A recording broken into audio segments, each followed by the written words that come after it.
Hello, my name is Nixie and it's day 8 of Inktober. The prompt for today is Frail, and I decided to draw someone who's slowly breaking or crumbling down, revealing, I guess, her inner demons. I don't know, is it a malevolent or the depression kind of demon? Who knows? Or maybe she is secretly a yandere. I don't know.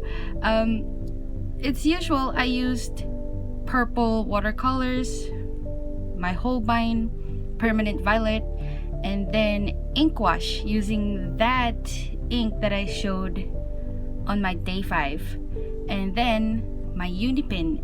Oh, I forgot to say, I actually used Posca markers, a white Posca marker for some of the white details on this one, because I just thought it required like a thicker and more opaque white for some parts of it, especially on the hair, I think, and on the eyes.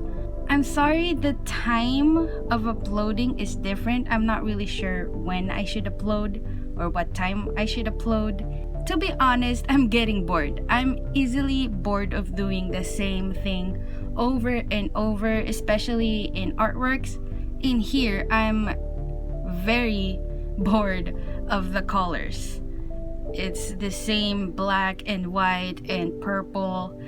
But don't worry, because I'm sticking to this theme and I will be posting daily still. Also, I know this is especially simple, and that's because I wanted to conserve my energy. I decided I'll do Inktober for only an hour a day so that I'll have plenty of time to edit as well and do other stuff, because I can't spend whole day every day for a month just doing Inktober, and that's my bad.